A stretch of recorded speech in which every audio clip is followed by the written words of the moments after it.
ఆనందమునిచ్చేటటువంటి శబ్దము చేస్తుందట. నంది అంటే ఆనందించువాడు. విష్ణు సహస్రనామం చదువుతున్నారా? ఆయనకు అందులో నంది అని నామం లేదు మరి. ఆనందీన పునీయాదరిన గదా శంఖ పాణిర్ముకుంద అని ధ్యాన శ్లోకాల్లో ఉంటుంది. ఆనంది అంటే ఆనందించువాడు. నందము అంటే ఆనందము అన్న రెండింటికి ఆనందం అని అర్థం. సంతోషం, నందమన్నా ఆనందమన్నా సంతోషమే. అలా నందమును పొందువాడు నంది, ఆనందం పొందువాడు ఆనంది. బలము కలిగితే బలి, గుణము కలిగితే గుణి. ఇది సంస్కృత మర్యాద. అందువల్ల నంది ఘోష అంటే అర్థం ఏమిటనమాట? ఆ జెండా మీద నుంచి వచ్చే శబ్దము, రెపరెప శబ్దము వింటే భక్తులకి ఆనందం కలుగుతుంది. అందుకని దానికి నంది ఘోష అని పేరు. ఇక బలభద్రుణ్ణి కూర్చోబెట్టడానికి కూడా ఒక రథం తయారు చేయమన్నారు. ఈ రథం ఒక్కడుగు తక్కువ, 44 ఫీట్, 44 అడుగులు ఎత్తుంటుంది. దీనికి మాత్రం 14 చక్రాలే ఉంటాయి. సంకర్షణుడు 16 కళల్లో 2 కళలు లేకుండా ఉండాలి. అందుకే ఆయన 14 అడుగుల రథంలో ఉంటాడు, 14 చక్రాలు కలిగిన రథంలో ఉంటాడు. ఆయనకి తాడి చెట్టు అంటే ఇష్టం. బలరాముడి యొక్క రథానికి పైన జెండా మీద ఏముంటుంది? తాడి చెట్టు. తాళధ్వజుడు ఆయన. ఆ జెండా రెపరెపలాడుతుంటే తాడి చెట్టు కనపడుతుంది. ఆ కాలంలో తాటి చెట్టుని జెండా మీద పెట్టుకున్న వాళ్ళలో ఇది ద్వాపర యుగంలో బలరాముడు ఒకడు, భీష్ముడు ఒకడు. భీష్ముడు కూడా తాళధ్వజుడేనండి. తాటి చెట్టు ఎందుకు పెట్టుకున్నారు అని భీష్ముడిని ఒకళ్ళు అడిగారు. భూలో ఒక కల్పవృక్షం తాడి చెట్టు. ఇప్పుడంటే బిల్డింగులు వచ్చాయి కానీ ఆ రోజులు ఎక్కువ మంది సుఖంగా బతకడానికి, చల్లగా జీవించడానికి ఏం చేసేవారు? తాటి ఆకులతో ఉన్న పాకలో ఉండేవారు. వేసవకాలంలో అందులోకి వేడి రాదు, ఎంత చల్లగా ఉంటుందో. నిప్పు పుల్ల తగిలితే ఇబ్బంది తప్ప మిగతా అన్ని వేళ్లలో అది చాలా సుఖంగా ఉంటుంది. రెండోది, తాటి మట్టాలే, తాడి చెట్టుని ఇలా చీల్చి వాటి మట్టములను ఏం చేసేవారు అనమాట? దొంగల్ని వాసాలుగా తాటి వాసాలను వేసేవారు. ఇంకా తాటి పళ్ళు, ఆషాఢ మాసంలోనూ వాటిలో తాటి పళ్ళు వచ్చేవి. అవి తింటే హ్యూమిడిటీ పెరుగుతుంది, రోగ నిరోధక శక్తి పెరుగుతుంది, ఆరోగ్యానికి మంచి. తక్కువ తింటే, ఎక్కువ తింటే వాళ్ళు ఎంజాయ్ చేసిన అనుకోండి, ఏదైనా ఎక్కువ అయితే ప్రమాదంగా ఔషధాలు కదా. ఇక వేసవకాలంలో ముంజికాయలు వస్తాయి. ఆ ముంజికాయలు అలా పొడుచుకు తింటే ఆ రోజుల్లో తుమ్మేవారు కాదు, దగ్గేవారు కాదు, చల్లగా ఉండేది. రాత్రిపూట ప్రాణానికి నిద్ర బాగా పట్టేది. వేసవకాలంలో తాపం వల్ల నిద్ర పట్టదు. ఇప్పుడు ఏసీలు వచ్చాయి కానీ ఏసీ లేని రోజుల్లో ఎలా ఉండేవారు? ఏసీ వల్ల కాలుష్యం పెరిగి వస్తున్నాం కానీ ఇవేం అక్కర్లేకుండా తాటి ముంజులు తిని రాత్రి మంచం మీద వీధిలో వేసుకు పడుకుంటే ఆహాహాహా స్వర్గంలో ఉన్నట్టే ఉంటుంది. ఆ సమయంలో గాలి వేస్తూ ఉంటే రంభ వచ్చి ప్రేమగా నిమిరినట్టే అనిపించేదిట. కాబట్టి తాటి ముంజలకి అంత ఆరోగ్యం ఉన్నది. ఏ విధంగా తాటి ఆకులు విసిరికర్ర ఉండేది. తాటి చెట్టు పడగొట్టాక మధ్యలో ఒక మెత్తని మొవ్వ వస్తుంది, పూర్తిగా చీలిస్తే అది తింటే కూడా ఇక వాడికి ఆరోగ్యం బాగుండేది అనమాట. ఈ కరోనాలు రావండి, తాటి ముంజలు తినండి, ఈ కరోనా రాదు. ముంజికాయలు ఎక్కడ తింటారు వీడు? దిక్కుమాలాడు, గుంజీళ్లు తీయలేడు, ముంజికాయలు తినలేడు, గంజి తాగడు, ఏమీ తీయడు. అందుకే ఈ అనారోగ్యాలను వచ్చి పడిపోతాయి. తింటే బ్రేక్ఫాస్ట్ హోటల్ నుంచి తెచ్చేసుకోవడం. కిందటి ఏడాది ఇడ్లీ అది, మళ్ళీ దాన్ని పిసికేసి పిండిలో కలిపేసి రుబ్బేసి మళ్ళీ వేస్తాడు. బయట నుంచి తెచ్చుకు తింటే ఏమవుతుంది? ఒంట్లో బాగుంటలేదురా మీ అమ్మకి అంటే ఎందుకు బాగుంటుంది? బయట నుంచి తెచ్చుకుని దిక్కుమాలి ఇడ్లీ తింటున్నాం. ఇక చట్నీ ఉంటుంది, రామరామ రామ. మా చిన్నప్పుడు మ్యాట్నీలో తయారు చేసిన చట్నీ అది పట్టుకొచ్చి ఇప్పుడు కూడా తింటే ఏమవుతుంది? మరి రోజు అదే దాన్ని మళ్ళీ మళ్ళీ మళ్ళీ మళ్ళీ రోజు వాడతారు. ఇంకా బజ్జీల కోసం వాడే నూనె ఉంటుంది తెలుసా? మాంధాత గారి బెల్లం వండిన నూనెది. ఆనాడు మాంధాత గారు వాళ్ళ ఆవిడ చేత బజ్జీలు ఎంచుకున్నాడు. ఆ మరిగిన నూనె మళ్ళీ అందులో కొత్త నూనె పోస్తూనే ఉంటారు, అది ఆవిరవుతూనే ఉంటుంది. ఎన్నాళ్ళైనా ఆ నూనె ఆ మూకుడే, దాన్నంటే పాకుడు. ఆ బజ్జీ తింటే భయంకరమైన ఆయాసం రాదు, క్యాన్సర్లు రావు. ఇలాగ మనం బయట నుంచి తెచ్చుకుంటున్నాం. ఎక్కడో మంచి వాళ్ళు కొంతమందిని పెడితే ఎక్కువ మంది కుళ్ళువే అమ్ముతారు. మరి వ్యాపారం కోసం బతకాలి కనుక అందువల్ల ఇంట్లో వంట చేసుకోవడం మానేసింది. ఇప్పుడు కంపల్సరీగా మనం హాయిగా వేసవకాలంలో ఈ ముంజలు, ఈ తర్వాత వచ్చేటటువంటి తాటి పళ్ళు, గోపాలకులంతా మన కృష్ణ భక్తులంతా తాటికాయలు తిన్నారట. అందుకే యావత్ జీవితంలో వాళ్ళు ఎప్పుడు కాళ్ళు ఎముకలు విరగలేదట, వాళ్ళకి ఆరోగ్యం బాగుందట. ఇంకొక విషయం చెప్పాలండి ఇక్కడ, తాటి పళ్ళు కనుక పళ్ళు వచ్చే రోజుల్లో కొంచెం కొంచెం గుజ్జు తింటే ఒకవేళ మీరు పొరపాటున మెట్ల మించి కింద పడినా, బాత్రూంలో జారి పడిపోయినా కాళ్ళు విరగవు, ఎముకలకి ఫ్రాక్చర్ రావు, ఎముకలు దృఢంగా ఉంటాయి. ఆర్థోపెడిక్ దగ్గరికి వెళ్ళక్కర్ల, వాళ్ళ ప్రాక్టీస్ పడిపోతుంది. అందువల్ల తాటిపళ్ళు తినేవారు. మీరు చూడండి, తాటిపళ్ళు తినడం వల్లే ద్రోణుడు 128వ ఏట యుద్ధం చేశాడు కదా, రథం నుంచి కిందకు దూకేసట. ముదుకండయ్యును కుమారమూర్తిం పోల్చిన ఆయన ముసలాడు. ఎందుకు దూకాడు రథంలోంచి అడగరే? ఒళ్ళు మడిపోయింది భీముడికి. గద గిరగిరా తిప్పి ద్రోణుడి రథం మీద విసిరేసట. గద సారించి చలంగి వైచిన భుజా గర్వంబు చాలించి అమ్ముదుగండురువికి దాటిపోయే. భీముడు గిరగిరగిరా తిప్పి తన గదను విసిరాడు ద్రోణుడి రథం మీదకి ద్రోణపురంలో. ఈ గద వచ్చి పడిపోతూ ఉంటే తట్టుకోలేక అంత ఎత్తు ఎగిరి గదలో రథంలోంచి కుమ్మని హై జంప్ లాంగ్ జంప్ చేసేశాడు ఆయన. హై జంప్ లాంగ్ జంప్ కూడా ఎగిరి దూకేశాట రథంలోంచి. అక్కడ రాశారు అమ్ముదుకండు, బాగా ముసలాడు ఆయన. భుజాగర్వంబు చాలించి, ఇక తన భుజగర్వం విడిచిపెట్టి నేను బలవంతుణ్ణి, నేను బాణాలతో దేనైనా పడగొడతాననే గర్వం విడిచిపెట్టి ఉర్వికి దాటిపోయే నేలకి దూకేశాడు ఏకంగా. ఈ స్టేజీ నుంచి కిందకి దూకితేనే కాళ్ళు ఉరుగుతున్నాయి వాళ్ళు మన వాళ్ళకి. ఆ మెట్ల మీదకి పైకెక్కి వర్షాకాలంలో కాలు జారి పడితే వారం రోజులు లేవరం. ఇంక కొంతమంది అయితే అసలు వారం రోజుల్లో కాదు, యావత్ జీవితం చక్రాల గుర్తికి పరిమితం అవుతున్నారు. అటువంటిది అంతెత్తు 27 అడుగులు లంఘించి కిందకి దూకి మళ్లీ ధనుస్సు తీసుకుని భీముడి మీద బాణాలు వేయగలిగేటవాడు. వాడా మనిషి మనమా? వాళ్ళు వీరులు. ఎందుకు ఆయనకి అంత ఎత్తు నుంచి దూకినా ఎముకలు విరగలేదు? ఎందుకు ఆ వయస్సులో కూడా ఆయన యుద్ధం చేయగలిగాడు అంటే తాటిపళ్ళు సకాలంలో తినడం, నేరేడు పళ్ళు ఆషాఢ మాసంలో తినాలి. అలా తింటే మనకి కడుపులోకి వెళ్ళినటువంటి వెంట్రుకలు లాంటి చెత్త పదార్థాలన్నీ వాటంతా బయటకు వచ్చేస్తాయట. వెంట్రుకలు కూడా అరగొడుతున్నట్టండి. అందుకని పూర్వం తినమనేవారు. తెలియకుండానే మనకు గోళ్లు, అప్పుడప్పుడు వెంట్రుకలు, కొన్ని రాళ్లు వెళ్ళిపోతాయి. ఇవన్నీ కిడ్నీలకి ప్రమాదం తెచ్చిపెడతాయి. అదే నేరేడు పళ్ళు తినండి, ఎక్కువ తినేయకండి. మరి దొరికింది కదా అని చేదస్తంగా రోజు 3 పళ్ళు తినండి చాలు.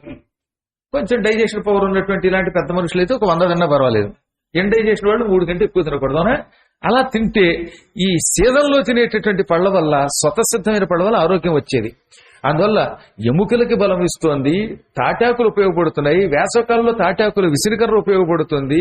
పళ్ళు ఉపయోగపడతాయి. ఆ దూలములు ఉపయోగపడతాయి. అన్ని రకాలుగా తాటి చెట్టు సామాన్యులకి ఎన్నో రకాలుగా ఉపయోగపడుతుంది.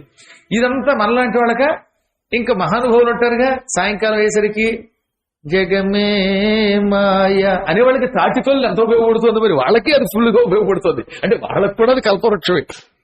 ఆ బ్యాచ్కి ఉపయోగపడుతుంది, ఈ బ్యాచ్కి ఉపయోగపడుతుంది. ఈ విధంగా దానికి అనేక రకాలైనటువంటి ఉపయోగములు ఉండడం వల్ల, ఉపయోగాలు ఉండడం వల్ల భూలోకంలో కల్పవృక్షంతో పోల్చారు దాన్ని. అందుకని తాడి చెట్టుని నేను జెండా మీద పెట్టుకున్నానని భీష్ముడు, బలరాముడు కూడా వాళ్ళు చెప్పిన వాటిని ఏం చెప్పడం కాదు. మహాభారతంలో ద్రోణపురం కాదు, విరాట పర్వంలో అర్జునుడు మారు వేషంలో, పేడి వేషంలో విరాటరాజు గారి కొలువులో అజ్ఞాతవాసం పూర్తి చేసుకున్నాడు. ఆ తర్వాత ఉత్తర గోగ్రహణం చేశారు నవమి నాడు. మహానవమి నాడు, పవిత్రమైన నవమి తిథి నాడు ఉత్తరం వైపున గోవులు పట్టుకున్నట్టు గుర్తుపెట్టుకోండి. తర్వాత విజయదశమి. నవమి నాడేమో యుద్ధానికి వచ్చారు వాళ్ళు. అది ఆశ్వయుజ మాసంలో నవమి. దుర్యోధనుడు పెట్టుకున్నాడు ముహూర్తం. పైగా దక్షిణం వైపు నావుల్ని సుశర్మ పట్టుకుంటాడు. బహుళాష్టమిని ఇతడు సన్నహనముతో పసులబొట్టు నవమిని మనగో గ్రహణమని నిశ్చయించిన అహికేతను పలుకులకు మహాహ్లాదమునన్. ఇతడు బహుళాష్టమి నాడు సుశర్మ ఆవుల్ని పట్టుకుంటాడు. బహుళ నవమి నాడు నేను పట్టుకుంటాను ఉత్తరం వైపు, మనందరం కలిసి గోవులు పట్టుకుందామని. అప్పుడు మీకు అనుమానం రావాలి, అక్కడ బహుళాష్టమి బహుళ నవమి ఉంటే మనకి అష్టమి నవములు శుక్లపక్షంలో వస్తే కదా, ఇది ఆశ్వయుజ మాసంలో శరన్నవరాత్రులని. మనకి ఉత్తర భారత్కి 15 రోజులు తేడా ఉంటుంది. ఈసారి గుర్తుపెట్టుకోండి. అందుకే మనకి దీపావళి వచ్చిందంటే అప్పటికి 15 రోజులు గడిచిపోతుంది అక్కడ కార్తీక మాసం. అక్కడ తేడా, వాళ్ళకి మనకి మానం తేడా. అందుకే వాళ్ళకి బహుళాష్టమి అయితే మనకి శుక్లాష్టమి, వాళ్ళకి బహుళ నవమి అయితే మనకి శుక్లనవమి. తెలుగు వాళ్ళం కదా, మనకి వాళ్ళకి అంత తేడా ఉందట. ఈసారి ఎప్పుడన్నా మీరు చూడండి, ఆశ్వయుజ మాసంలో అక్కడికి వెళ్ళండి. అక్కడ సంకల్పంలో కార్తీక మాసం చెబుతారు. 15 డేస్ తేడా, ఖచ్చితంగా 15 రోజులు తేడా అనమాట. అందువల్ల ఎక్కడా గురువు గారే కాదు, వ్యాసుడు కూడా దొరకకుండానే రాశాడు. బహుళాష్టమి బహుళ నవమి అని దుర్యోధనుడు ముహూర్తం పెట్టుకున్నట్టు, వాడు ముహూర్తం మండిపోను. అష్టమి నాడు దక్షిణ గోగ్రహణం, నవమి నాడు ఉత్తర గోగ్రహణం, మనం వెళ్ళి పట్టుకుందాం అన్నారు. అక్కడేమో సుశర్మ గారు వెళ్ళి పట్టుకున్నాడు. సుశర్మని భీముడు మొదలైన వాళ్ళు చెత్త కొట్టేశారు, ఆవులు విడిపించారు. నవమి నాడు వచ్చి దుర్యోధనుడు, భీష్ముడు, కర్ణుడు, ఇంకా శకుని, అశ్వత్థామ, ద్రోణుడు వీళ్ళంతా వచ్చి ఏకదాటిని ఎంతమంది కురువీరులంతా ఉత్తరం వైపున్న విరాటరాజు గారు గోవులు పట్టుకున్నారు. అక్కడ దక్షిణం వైపు అందరూ యుద్ధానికి వెళ్ళడం వల్ల ఉత్తరం వైపుకి రావడానికి ఎవరో మిగలలేదు. మిగిలిందల్లా అర్జునుడు. అర్జునుడేమో చక్క టింగ్ టింగ్ టింగ్ అని నృత్యం నేర్పుతున్నాడు నపుంసక రూపంలో. సరే ఆ కథంతా మనకి ఇప్పుడు అక్కర్లేదు. కానీ ఉత్తరుడేమో యుద్ధానికి బయలుదేరాడు, ఈయన సారథి. ఆ తర్వాత ఉత్తరుడు అడిగి పారిపోయితే ఈయన పట్టుకుని అర్జునుడిగా మారిపోయాడు. క్షణాల్లో అర్జునుడిగా మారిపోయాడు ఆయన. ఒక్కసారి భగవంతుడిని తలుచుకోగానే కిరీటం నెత్తి మీదకి వచ్చింది. రావడంతో దివ్య రూపం వచ్చేసిందిట. ఏమి రూపం అండి అది! ఆ రూపంతో పశువులు ముందు విడిపించి, పశువులు విడిపించాక ఆ పశువుల్ని పట్టుకున్న దుర్యోధనాదులతో యుద్ధానికి వెళ్ళాడు. పాపం విరాటరాజు గారు కొడుకు ఉత్తరుడికి అప్పటి వరకు బయట ప్రపంచం తెలియదు. ఆయన దృష్టిలో బయట ప్రపంచం అంటే కుందేళ్లతో ఆడుకోవడం, గోళీకాయలు ఆడుకోవడం. ఆయనకి అంతమించి పెద్ద వీరుడేం కాదు. చిత్రం తెలుసా, ఏ వీరుడు కాకపోయినా ఆయన రోజు అందరికీ డబ్బులు దానం ఇస్తూ ఉంటే వాళ్ళంతా ధనంజయుడు, భూమింజయుడు అని బిరుదిచ్చారట ఆయనకి.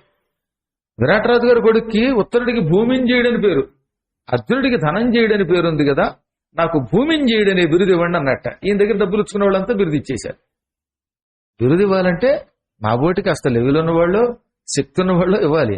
అంతేగాని ఇప్పుడు ఈయన పట్టుకుని మీకేముందండి, మీరు అర్జునుడితో అర్జునుడు అండి, మీరు కార్తవీర్య అర్జునుడు అండి అని బిరుదిస్తే పాపం ఇప్పుడు ఏం యుద్ధం చేస్తారని ఆయన 1000 చేతులు ఎక్కడ ఉన్నాయి, రెండు చేతులు గట్టిగా 10 సార్లు ఇలా ఊపితే ముసలితనంలో నిప్పులాడితే అవునా? అలా అనకూడదు. మరి అలా అనేస్తారు కొంతమంది. నువ్వు ఇంద్రుడివి చంద్రుడివి అంటారు. ఓ తాగుబోతాడు ఉండేవాడు, వాడు చచ్చిపోయాడు అనుకోండి, వాడు మహాపాపిష్టి వాడు అనమాట. ఏదో వాడికి 1000 రూపాయలు ఇచ్చాడని పాపం నరసాపురంలో ఉన్న ఒక ఆయన ఏకంగా కల్పవృక్షం అని బిరుదు చేశాడు. భూలోక కల్పవృక్షం అంట. వీడు కల్పవృక్షాలు అవుతాడు. కల్పవృక్షం అంటే బొగ్గుల కోసం వాడుకునే చెట్ట. అలా ఇష్టం వచ్చినట్టు ఇచ్చేస్తారు కొంతమంది. చాలా పాపం అది.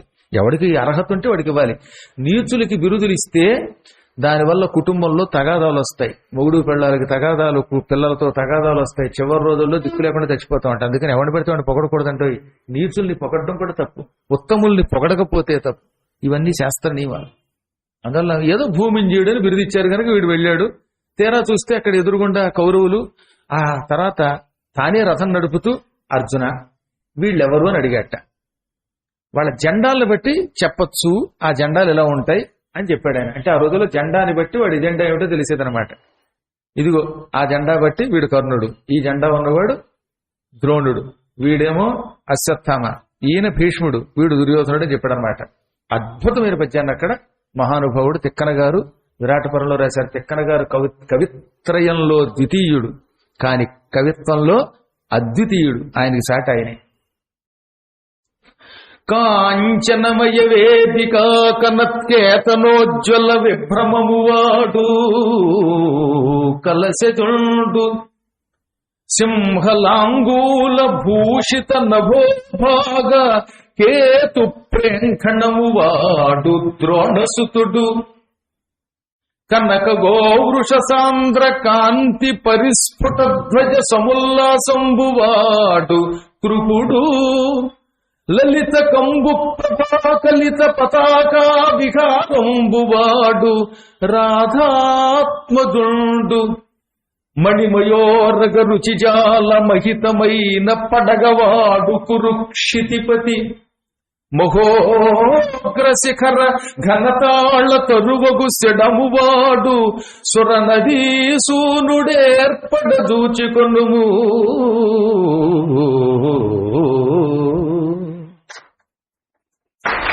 ఇందులో అందరి జెండాలు మనకు అక్కర్లేదు, కానీ మనం తాళధ్వజం గురించి చెప్పడం కోసం ఈ మాట చెప్పాను.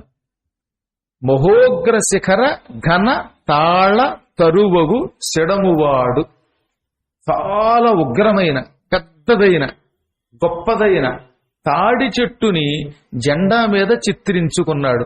అంటే జెండా మీద తాడి చెట్టు గుర్తున్నది. అలా తాళధ్వజం కలిగిన వాడున్నాడే సురనదీ సూనుడు. సురనది అంటే గంగ, గంగానది కుమారుడు భీష్ముడు. అదిగో ఆయనే భీష్ముడు.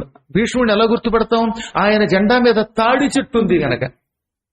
ఇంకా మిగతా వాళ్ళందరికీ చాలా చెప్పాడు. పరమనీచుడు గనక దుర్యోధనుడికి తాచుపావులు అంటాడు కదా, నల్ల తాచుపావుని జెండా మీద పెట్టుకుంటాటండో. జెండా అసలు వాడికి నల్ల డ్రెస్ అంటే ఇష్టం. అంటే మాంత్రికులకి ఈ దుర్మార్గులకి అవి లక్షణాలు ఎక్కువ. అందుకని వేసుకునేది యుద్ధానికి వెళ్ళాడంటే నల్లని బట్టలు వేసుకుంటాడు. జెండా కూడా నల్ల తాచుపావుతూ ఉంటుందన్నమాట. ముసలు కొడుకున్నటువంటి ఆ పావుని పెట్టుకున్నట్టు వాడు. ఏమిటో మరి తెలియదు, పావు గుర్తు వాడికి. ఆ పావు కూడా విషపు సర్పం అన్నమాట. అది ఉగ్రంగా విషం కక్కుతున్నట్టుగా ఉండాలన్నమాట వాడు. ప్రపంచంలో ఇక దుర్యోధనుడంతటి స్వార్థపరుడు, నీచుడు, అనార్యుడు మరొకడు లేడు అని భారతంలో వ్యాసుడు చెప్పాడు, నేను చెప్పలేదు. కానీ ఏంటో తెలియదు, కొంతమందికి పిచ్చి ఉంటుంది. ఆ పిచ్చిని ఎవడో ముదిరిస్తాడు. అందుకని దుర్యోధనుడిని హీరోగా, భీముణ్ణి విలన్గా చిత్రీకరిస్తారు. అలా ఎవరైనా దుర్యోధనుణ్ణి మహానుభావుడిగా, కర్ణుణ్ణి మహానుభావుడిగా, పాండవుల్ని సామాన్యుడిగా చిత్రిస్తే చివరి రోజుల్లో దిక్కులేని తావు చచ్చిపోతారటండి. చెప్పారండి, నిజం చెప్పాడు, వ్యాసుడు చెప్పాడు. మీరు చూడండి, అలాంటి వాళ్ళు చాలా మంది చూసాం మనం. దుర్యోధనుడిని నెత్తిమీద వేసుకుని పాండవుల్ని తక్కువగా చూసినటువంటి వాళ్ళు బతికిన రోజులు ఎంత బాగా బతికితేనే చివరి రోజుల్లో తిండి లేక ఇంకో రకంగా అవమానంతో చచ్చిపోతారట. అందుకని ఎప్పుడు అలాంటి పాపప్పులు చెప్పారు. చాలా గొప్పవాళ్లే, కానీ ఏం లాభం, ఈ చిన్న బలహీనత వల్ల అలాంటి చావు వస్తుందట. అది ఒక ప్రాయశ్చిత్తం అన్నారు. అందుకని ఎప్పుడు కూడా దుర్యోధనుడు ఎంత నీచుడు, అనార్యుడు కార్యములందు, అంటే ఏ పని చేసినా అనార్యుట్టువాడు, నీచ పనులే చేస్తాడు. రహస్యంగా చంపడం, వెనక నుంచి కొట్టేయటం, ఎలా పడగొట్టాలి, ఈ కుళ్ళు కుతంత్రాలు కుట్రలో వాడిని మించిన వాళ్ళు లేరన్నమాట. అది బెడిసి కొట్టే కృష్ణుడి దగ్గర తప్ప.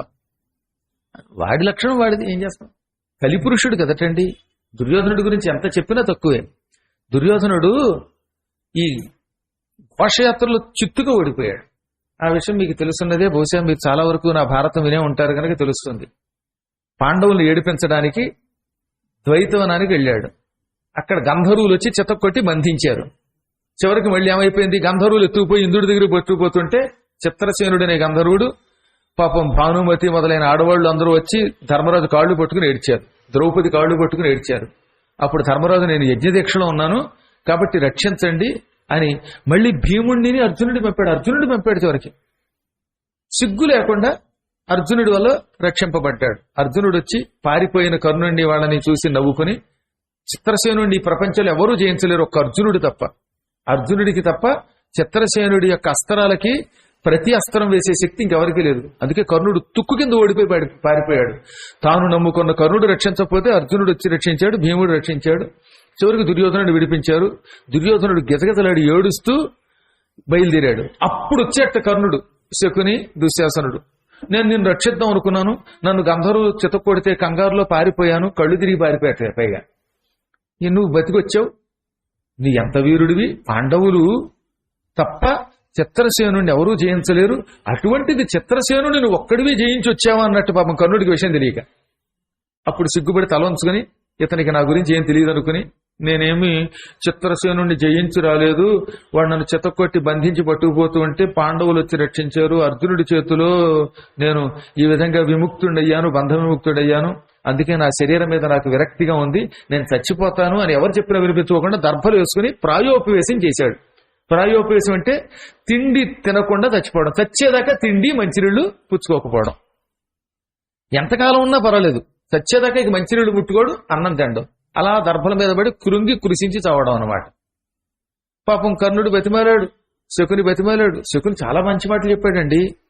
కృతము తలంచి చిత్తమున కిల్బిషమంతయు ఉజ్జగించి సన్మతుల పృథాతనూదుల అమానుష తేదుల పిల్వబెంచి తత్పితృధనమైన రాజ్యమున అభీష్టముగా తగనిమ్ము నీకు ఈ క్షితివలయంబునం పరమ కీర్తియు పుణ్యము కల్గు భూవర.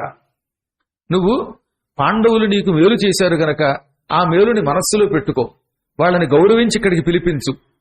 తత్పితృధనమైన రాజ్యము అభీష్టముగా తగనిమ్ము, వాళ్ళ పితృధనం ఇది. ఈ రాజ్యం ఎవరిది? నిజానికి పాండురాజుది. పాండురాజు గారు కష్టపడి సంపాదించాడు, శత్రువులు జయించి ఇంత సామ్రాజ్య స్థాపన చేశాడు. ఈ సామ్రాజ్యం అంతా వాళ్ళకి ఇచ్చేయి, అప్పుడు నీకు ఈ భూమండలంలో మంచి పేరు వస్తుంది, ఎంతో ఉత్తముడు అని అందరూ పొగుడుతారు. ఈ విధంగా పాత పాపం అంతా తుడిచిపెట్టుకుపోతుందని శకుని సలహా ఇచ్చాడు. నేను చస్తాను తప్ప రాజ్యం వాళ్ళకి మాత్రమేను, ఈ దుశ్శాసనుడికి పట్టాభిషేకం చేశాను అన్నాడు. అప్పుడు కూడా వాడి బుద్ధి మారలేదు. సరే, చివరికి వాళ్ళు ఏం చేయలేకపోయారు. ఆ రాత్రి అర్ధరాత్రి వేళ వాడు నిద్రపోతూ ఉండగా దర్భల మీద ఒక రాక్షసుడు వచ్చి వాడిని 2 చేతులతో పుచ్చుకుని దర్భలతో పాటు పాతాళానికి పట్టుకుపోయాడు. పాతాళ లోకంలో ఉన్న రాక్షసులంతా ఒక యజ్ఞం చేసి ఆ యజ్ఞంలోంచి ఒక కృత్యని, అంటే చెప్పిన పని చేసి పెట్టి ఒక రాక్షసుడిని సృష్టించారు. ఆ రాక్షసుడు భూలోకానికి వచ్చి వీడిని ఎత్తుకుపోయి రాక్షసుల దగ్గర పెట్టగానే ఆ రాక్షసులంతా వాడిని కౌగిలించుకుని, దుర్యోధన, మేమంతా ఒకప్పుడు శివుణ్ణి మాకొక నాయకుడిని ఇమ్మని అడిగాం. అప్పుడు శివుడు కలిపురుషుడు అంశతో పుట్టిన నిన్ను ఒకప్పుడు మాకు ఇచ్చాడు. నువ్వు ఇప్పుడుగా చాలా కాలం క్రితమే పుట్టావు. నువ్వు కలిపురుషుడు అంటే పరమ పాపాత్ముడు. సకల పాపాలతో, నీచత్వంతో, క్షుద్రత్వంతో ఉన్న నిన్ను మాకు సృష్టించాడు. ఆనాడు కృతయుగంలో నీ శరీరం ఎలా ఉండేదో తెలుసా? మామూలు శరీరం కాదు. నీదగు పూర్వదేహము వినిర్మల వజ్రశిలా సమేత సంపాతము, అస్త్రశస్త్ర పరిపాటన భేద్యము కాదు నిత్య నిఖేదము, పుష్పకోమలము ఖేచర భూచర కామిని జనాహ్లాదము నిట్లుగా అభవుడు అర్ధినొనర్చను మా సమేతుడై. నీ పూర్వ శరీరాన్ని శివుడు పార్వతీ సమేతంగా మా కోసం తయారు చేసి ఇచ్చాడు. ఎందుకంటే మేము రాక్షసును ఆయన భక్తితో ప్రార్థించాం. మా మాట కాదనలేక కలిపురుషుడు అంశతో నిన్ను తయారు చేసి ఇచ్చాడు ఒకప్పుడు మాకు. ఆనాడు నీ శరీరం ఎలా ఉండేది? వజ్రంలా కఠినమైనది. వజ్రశిలా సమేత సంపాదితం. వజ్రం ఎంత కఠినమో అంత కఠినం. అందుకే గదతో కొడితే నీ శరీరం పగలదు, ఒక్క తొడలు తప్ప. అంత కఠినంగా నీ శరీరాన్ని తయారు చేశాడు. ఇక అక్కడతో అయిందా? పుష్పకోమలం అంత కఠినంగా ఉన్న ఎవరైనా మిత్రుల్ని కౌగిలించుకున్నప్పుడు శరీరం పువ్వులో కోమలంగా ఉంటుంది టండు, ఇలా వెళ్ళం చచ్చిపోదు మరి. అందుకని పుష్పకోమలంగానూ తయారు చేశాట. కేచర భూచర కామినీ మనోకులాదం. ఆకాశంలోనూ భూమి మీద తిరిగేటటువంటి రాక్షస స్త్రీలకి, కిన్నర స్త్రీలకి ఆహ్లాదం కలిగించే అందం కూడా ఉంటుంది నీలో. అందము ఇచ్చాడు, క్రూరత్వం ఇచ్చాడు, కఠినత్వం ఇచ్చాడు. భయంకరమైన శరీరం నీది. ఈ విధంగా అభవుడు అర్ధినొనర్చే ఉమాసమేతుడై పార్వతీ సమేతంగా శివుడు ఆనాడు నీ శరీరం ఇచ్చాడు. ఆ తర్వాత నువ్వు ఈ శరీరంతో విజృంభించి నరనారాయణుడితో యుద్ధం చేశావు. నరుడు ఆనాడు నిన్ను చంపేశాడు. చచ్చి మళ్లీ భూలోకంలో ఇప్పుడు దుర్యోధనుడిగా మా కోసం గాంధారి గడుపున పుట్టావు. మేమంతా నీ కోసం తపస్సు చేస్తున్నాం, నీ కోసమే జపం చేస్తున్నాం. అందుకే నిన్ను రక్షించడానికి చచ్చిపోయిన నరకాసురుడి అంశని కర్ణుడిలో ప్రవేశపెట్టాం. కర్ణుడు అవడానికి సూర్యపుత్రుడైనా నరకాసురుడు చావగానే కృష్ణుడి చేతిలో వాడి ఆత్మ కర్ణుడిని ఆవహించి విచ్చలవిడిగా క్రూరత్వంతో ప్రవర్తిస్తాడు. ఇంకా ఇది కాకుండా అలంబుసుడు ఇలాంటి భయంకర క్రూర రాక్షసుల్ని భూమి మీద పుట్టించాం. మా రాక్షసుల్లో చాలా మంది పూర్వకాలంలో విష్ణువు చేతిలో చచ్చిపోయిన వాళ్ళు, నరుడి చేతిలో చచ్చిపోయిన వాళ్ళు, శివుడి చేతిలో చచ్చిపోయిన వాళ్ళంతా నీ కోసం పుట్టారు. ఈ దుశ్శాసనుడు, దుష్ప్రదర్శనుడు మొదలైన వాళ్ళంతా వాళ్లే. ఇంకా ద్వాపర పురుషుడు ఈ శకుని రూపంలో పుట్టుకొచ్చాడు. ఇంతమంది నీకు సాయంగా ఉన్నారు. వీళ్ళందరి సాయంతో నువ్వు పాండవులను చంపుతావు. నువ్వు ఆత్మహత్య చేసుకు చచ్చిపోతే మా రాక్షసులం, మా పాపాత్ములం, మా పచ్చి తొరకాళ్ళం దిక్కు లేకుండా అయిపోతాం. మా బోటి వాళ్ళ కోసం, నీచుల కోసం పార్టీ ఉండాలి. ది పార్టీ ఆఫ్ నీచా అనేది మేము పెట్టాం. ఆ నీచుల పార్టీకి నువ్వు అధ్యక్షుడివి. అందువల్ల నువ్వు చచ్చిపోతే అలాగా దైవంతో పోరాడేందుకు పాపాత్ములు ఉండద్దా అనగానే అప్పుడు ఆయన ఆశ్చర్యపోయి, అయితే మీరంతా నాకు సాయం వస్తారా అన్నాడు. వచ్చి తీరుతాం అన్నారు వాడు. భగదత్తుడు నరకాసురుడి కొడుకులో కొంతమంది ఆవహిస్తాం, అన్ని సైనికులు అందరినీ ఆవహిస్తాం. ఆఖరికి భీష్ముడు, ద్రోణుడు దేవతలైనప్పటికీ మేము రాక్షసులను వాళ్ళని యుద్ధ సమయంలో పట్టుకుంటాం. అందుకే వాళ్ళు క్రూరులై అర్జునుడి కొడుకుని చంపేస్తారు. ఈ విధంగా అందరికీ మేము సాయం చేస్తాం. రాక్షసులదే పార్టీ ఉండాలి, మనమే జయం పొందాలి, విష్ణువు ఓడిపోవాలి అని ఇంత బతిమాలి ఆ తర్వాత కౌగిలించుకుని బయటికి పంపారు, భూమి మీదకి పట్టుకొచ్చారు. వాడు అది కర్ణుడికి కూడా చెప్పలేదట. ఇంత కర్ణుడు అంటే ఇష్టమా? దొంగ. అవసరం అయితే ఎవడికి చెప్పడు వాడు. వాడికి ఎవరో ఇష్టం కాదు, స్వార్థం తప్ప మరేమీ లేదు. అటువంటి వాడు దుర్యోధనుడు. నేను చెప్పిన సంపూర్ణ భారతం వినండర్రా, అప్పుడు మీకు దుర్యోధనుడు అంటే ఏమిటో తెలుస్తుంది. దిక్మాల సినిమాలు చూడకండి. దానా వేరా లేదు, సోరా లేదు. వాడి దగ్గర అంతా మోసమే. వాడి దగ్గర దానం లేదు, వీరత్వం లేదు, సౌరత్వం లేదు. కర్ణుడు అంటే ఇలా చెప్పానని ఏమనుకోకండి. ఎందుకంటే మూల భారతాన్ని ఎలా ఉండాలో అలా చెప్పాలి. సినిమాలు చాలా మారుస్తారు. సినిమాలు ఎన్ని కబుర్లు చెబుతారు. సినిమా కోసం అదొక అందం. శ్రీకృష్ణ పాండవి సినిమాలో కృష్ణుడు వచ్చి భీముడిని రక్షించాడు. అక్కడ అసలు కృష్ణుడు పాండవులు మొట్టమొదట ద్రౌపదీ స్వయంవరంలో కలుసుకున్నారు. అప్పటిదాకా ఒకళ్ళ ముఖాలు ఒకళ్ళు చూసుకోలేదు. అందువల్ల మత్తు వదలరా పాట కృష్ణుడు పాడలేదు, ఘంటసాల వారు పాడారు మహానుభావులు. అదొక అందమైన పాట. అది మనం దృష్టిలో పెట్టుకోవాలి, ఏదేదో తెలుసుకోవాలి. ఇదంతా ఎందుకు చెబుతున్నాను నేను? తాళధ్వజ మహిమ గురించి చెబుతూ మధ్యలో ఇన్ని విషయాలు చెప్పాను. ఈ తాళధ్వజము అపార శక్తివంతమైనది. అందుకే అంతటి బలరాముడు అంతటి భీష్ముడు కూడా పెట్టుకున్నారు. ఈ జగన్నాథుడి రథానికేమో గరుడ ధ్వజం ఉంటే బలభద్రుడి రథానికి తాళధ్వజం ఉంది. ఈ తాళధ్వజం ఆకుపచ్చ లేక నీలవర్ణంలో ఉంటుంది, గుర్తుపెట్టుకోండి. ఆ జెండా ఏ రంగులో ఉండాలి? ఆకుపచ్చ లేదా ఒక్కొక్కసారి నీలవర్ణం. బలరాముడికి నీలం అంటే ఇష్టం, నీలాంబరం ధరిస్తాడు ఆయన. ఈ రథం ఎంత ఉంటుందని చెప్పాం? 44 అడుగులు ఎత్తు, చక్రాలు మాత్రం 14. ఇక మూడవ రథం సుభద్రా రథం. దీనికి జెండా మీద తామర పువ్వు ఉంటుంది, అది పద్మధ్వజం. సుభద్ర లక్ష్మీదేవి వంశతో పుట్టింది.